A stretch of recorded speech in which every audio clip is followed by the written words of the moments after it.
Welcome to SVG-TV News for Tuesday, 31st July 2018. I'm Yvette Bowens with the details.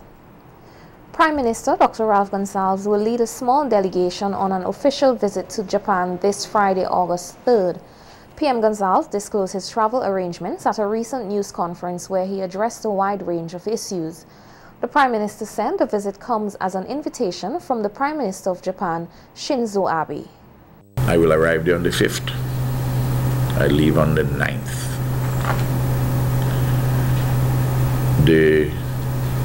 It's a small delegation. Went over the program this morning, the final aspects of the final program with the Japanese ambassador before this press conference. I had Edmund Jackson here too, the Director General of Finance and Planning. He's with me and Eloise, so it's a small delegation.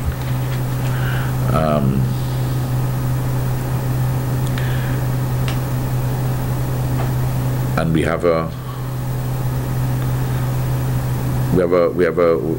a meeting. I'll have a session with the Prime Minister himself, and he's hosting a dinner for my delegation and myself. The Prime Minister also hinted to the importance of his visit to Japan. We have 190-something countries in the United Nations. We are one of the smallest, and therefore one of the very small economies.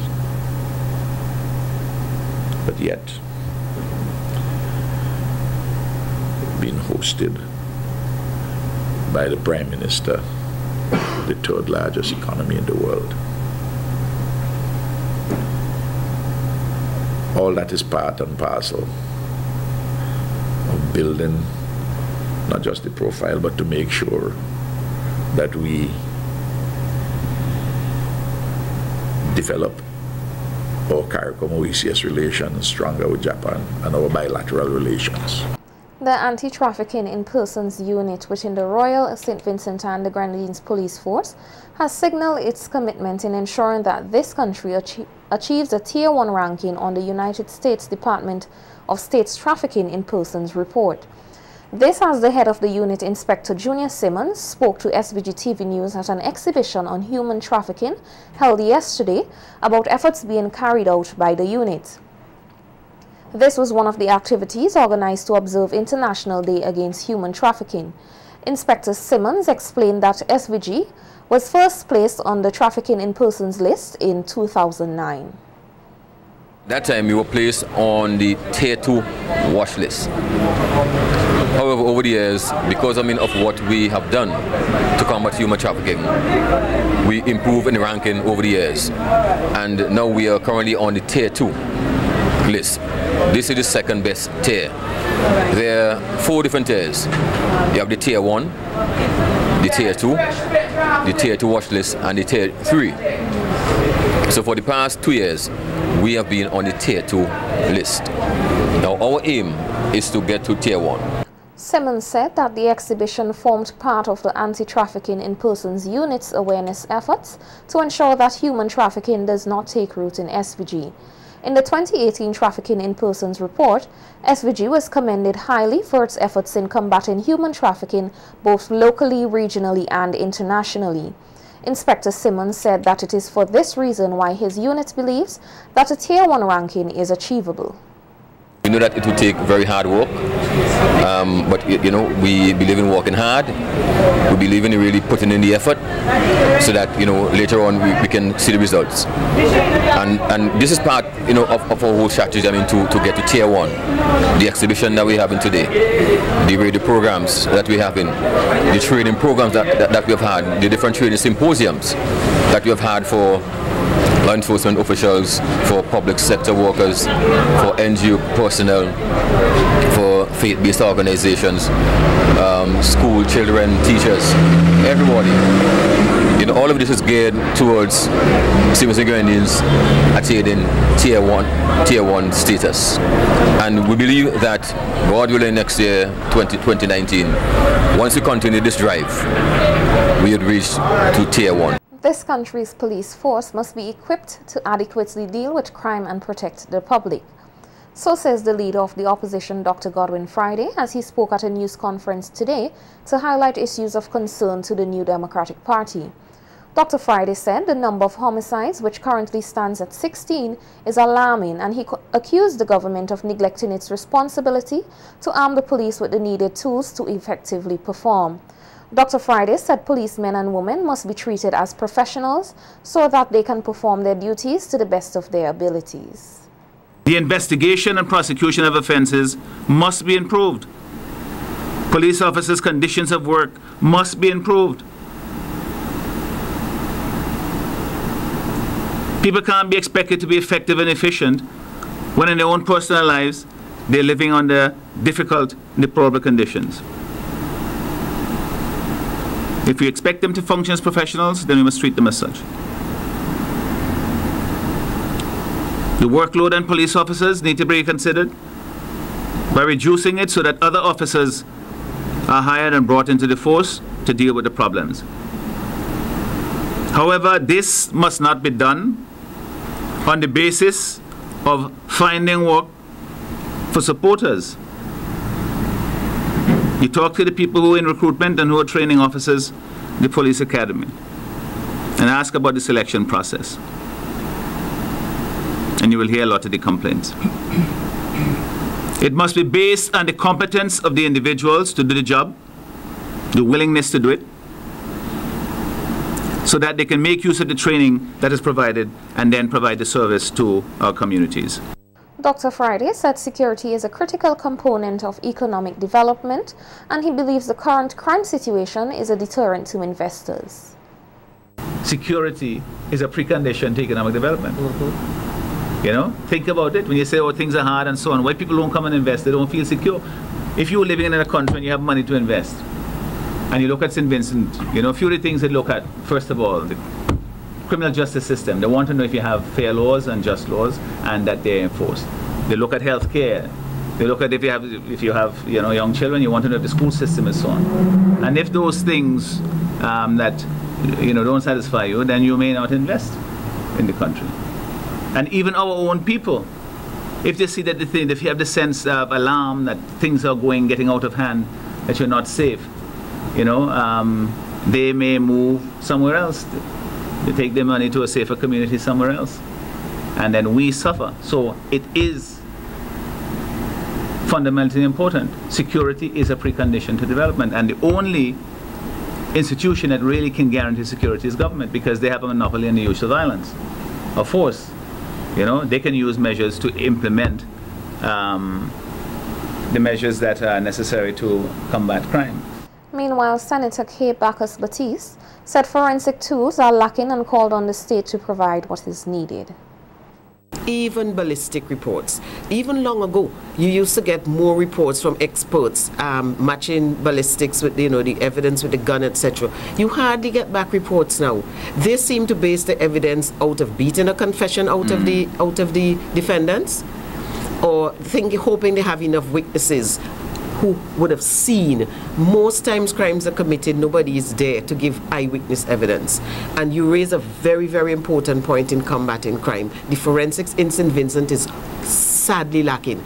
Even a simple thing as taking photograph evidence. You would be surprised how many police cases, they bring the photographer, they take the pictures, and when you get to court, you never see the pictures. Either they're overexposed, so they're no good, or they never bother to even produce the photographs. Or when you see the photographs, they're so dark, you cannot really understand what they are.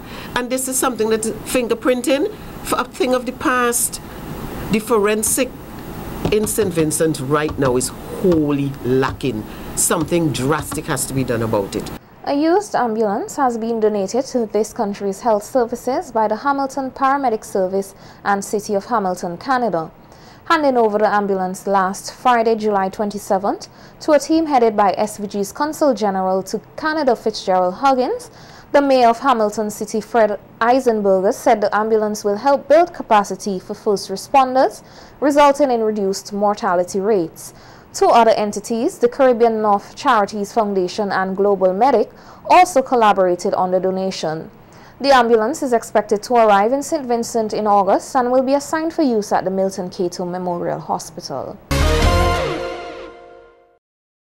Leader of the NDP, Dr. Godwin Friday, is accusing the government of neglecting the arrowroot industry. Dr. Friday made the accusation at a news conference held today to highlight various issues of concern. In response to a question on the outcome of a meeting of arrowroot farmers in Obia last Sunday, Dr. Friday said many of the farmers identified the availability of funds and fertilizer as problems which are negatively affecting production and productivity. To enable them to plant, in a timely manner and in the quantities they wish to do, and to provide fertilizer for the caring of their crop. That is something that is endemic. It's throughout the industry there. They also they told us about the fact that the purchasing from, when they are entitled now to reap the crop. It used to be in November. This is what they told us, but now it's going back later into the next year in March and April and so on. And by that time, the starch content is lower, and so that the yield is a lot lower, and it essentially reduces what is produced. And that is something that Monty Roberts, who was there, he said in the time when he worked, he was a representative of the area in the New Democratic Party government of Sir James Mitchell, that he used to plan in advance, in September and so. He said this at the forum, and he would tell Sir James, who is finance minister, this is what we need in terms of allocation. The people are going to be harvesting, and we must have the funds to pay them. And you don't leave it in the ground until basically it's convenient for you to pay. And by that time, it's affecting the quality of the crop. The opposition leader said the farmers were also concerned about the possible relocation of the arrowroot factory from Obia to Orange Hill, and he believes this move would not be in the best interest of the farmers. And that this was going to be a backward step if it were implemented, because the necessary resources, mainly water, that is needed in the processing is not present in Orange Hill.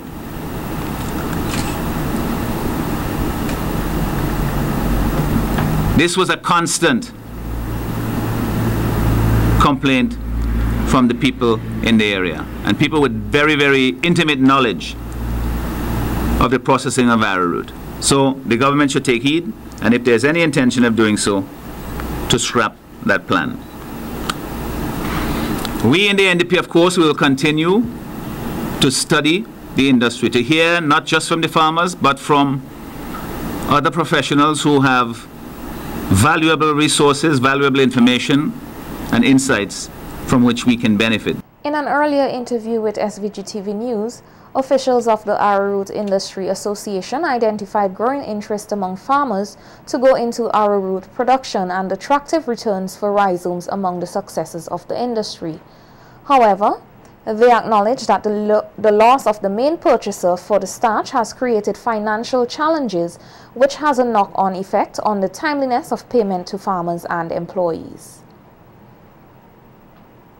The youth can look forward to a fun-filled learning experience this year in the Luke's Kids Club annual Youth Summer Program. The program, which is in its 8th year, is expected to cater for children from as young as 4 years old to 15. Brown, who is Minister of Health, told SVG-TV News that there will be 2 groups, a junior category up to age 11 and a senior category for youngsters from 12 to 15 years old.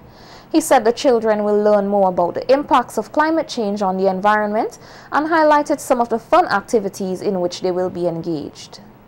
We're going to, first of all, do various activities on mainland St. Vincent and the Grenadines. Art and craft is a standard staple of summer programs. Performing arts, another requirement of any effective summer program that is going to really take care of the interests, desires and talents of some of our children. And naturally, we'll go on some field trips and educational tours, including a very important hike to La Soufrière. We're going to visit recycling plants. We're going to do an assessment of some of the issues surrounding our environment that are of concern today. For instance, we'll have lessons or discussions about the impact of climate change, how climate change causes an increased frequency and intensity of hurricanes. The children will be involved in even building model hurricanes. They will be doing other science-related projects as well. They're going to be thoroughly enjoying themselves. And apart from that, we have the typical trips that we will take to the Grenadines. We are looking to go, for instance, to Beckway with the junior children, and also possibly to take them on to Baliso, an important historical place, and also Mustique, if everything works out accordingly. The program will open on August 6th and run through August 27th, with registration set to close this Friday. Brown said the senior participants can expect activities which are fun but will also aid in their personal development. This year, the Luke's Kids Camp had a dual theme: the legacy of Nelson Mandela and climate change matters to me. Teachers as well. We have a national service camp, otherwise known as a boot camp. We're going to do that in conjunction with disciplined organizations in St. Vincent and the Grenadines. And we're also going to have a camp all the way in Caracou. That is going to be some fun times. And as I said earlier, we're going to intersperse the fun with a lot of learning. When children leave the summer program, they could expect to be more knowledgeable about a vast range of subjects and topics. They could expect to have a higher self-esteem and perception of themselves. They could expect to grow in self-confidence. And studies also show that summer programs help children to become less likely to be involved in criminal activities. They become less likely to use illegal drugs. They become less likely to be teenage parents. These are desirable social outcomes in which we should all invest. And you could also have a chance to make a contribution to the success of this program this year by making a contribution in whatever way you see fit.